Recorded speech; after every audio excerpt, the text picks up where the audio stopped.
Hey everyone, in this video I wanna break down for you the ShadowSpell that I did a couple months back and also the post-process effect I've added recently to it. So let me show you all together. As you can see, we've got the cast, we've got the enemy taking damage, and also we've got this screen effect that affects our viewport and creates this distortion effects around the corner and darkening as well. And while the character is casting, we also got the couple post-process tweaks and that I wanna walk you through. So this is something new that I want to try to see if that will be helpful for you. If it will, please let me know in the comments, and then I'm just gonna continue with those videos every now and then.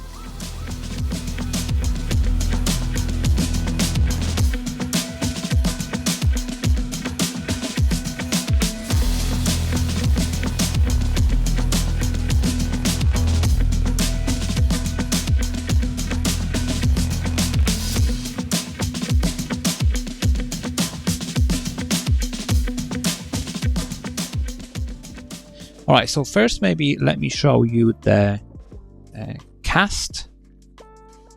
So I'm gonna press a G on my keyboard, I think that's the one. I'm gonna play it, and as you can see, it's just a very simple spark and smoke effect when character is raising its hand towards the top. So let me play it again so we can see it. That one.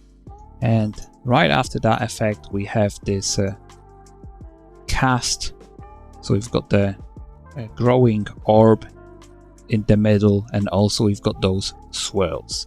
And to save on the overdraw, some of those swirls are mask material, and they get really nice light speck, and also the reflections on them as well.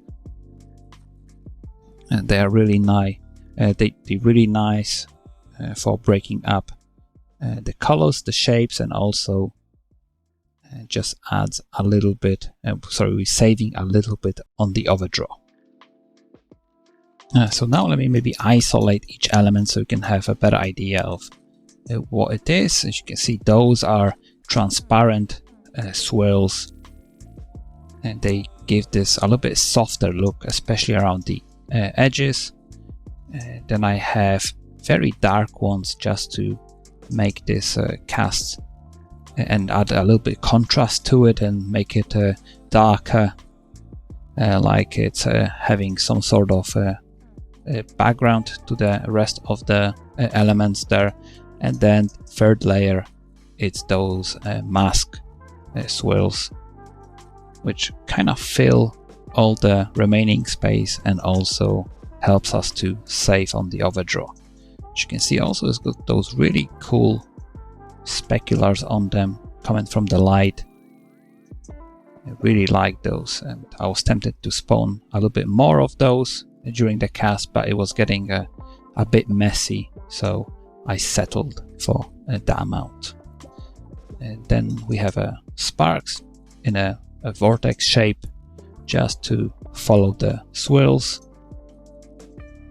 I've got a little bit of smoke to add details to the orb and the center of the cast. We've got the sparks that are actually coming away from the center, from the orb. And finally, I've got this orb that grows in this jumpy motion. Okay, so the curve for the size over lifetime looks like this. I was trying to create like a flat line here. However, it wasn't as jumpy as I wanted to. That's why going slightly up here and then coming back down, and that creates this very cool growing motion. Right, so let's see all together, and with all the layers I think it looks pretty cool. Maybe at the end we could get a little bit of burst.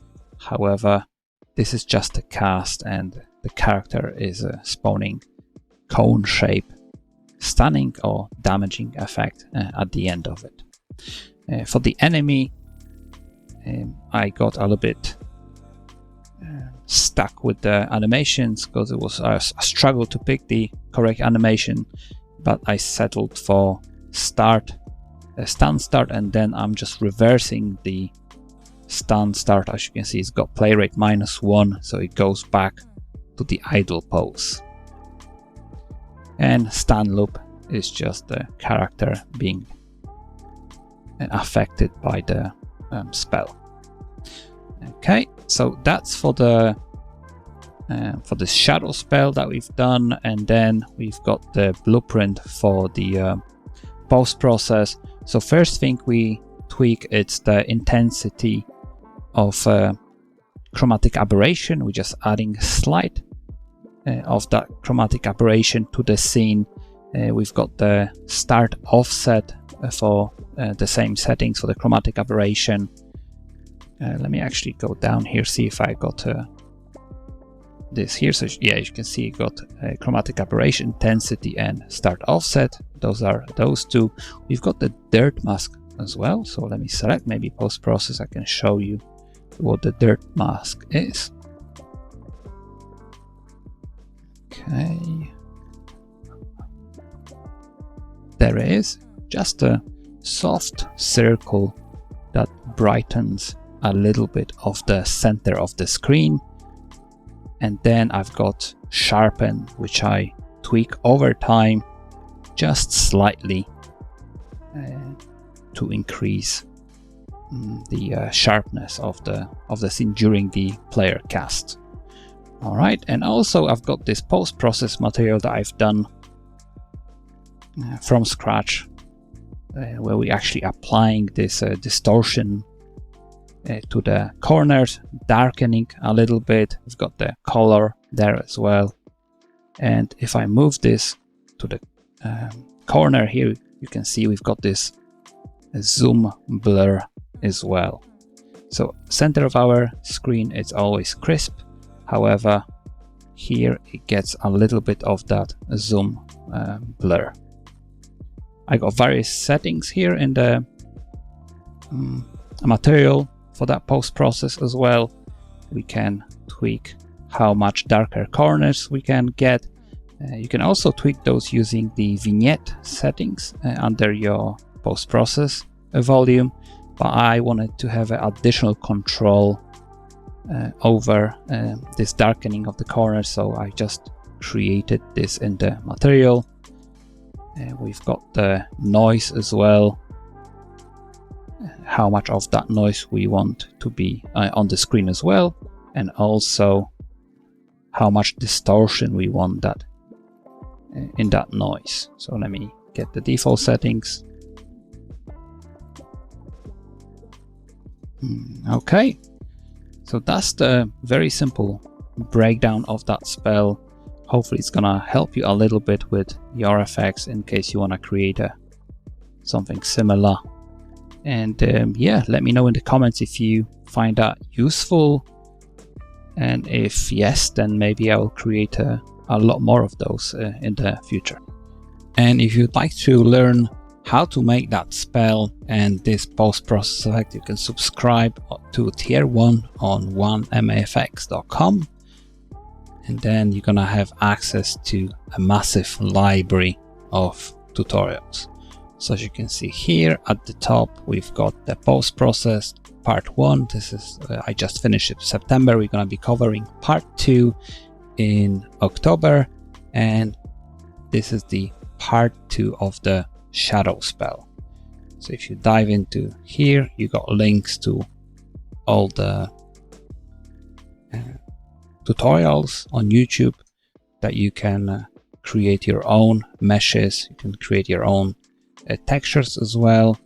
You've got the zip file with all those textures that I'm actually going to be using in the tutorial, and as you can see, part 1 of that tutorial is actually 2 hours long, because we are covering this shadow spell from scratch.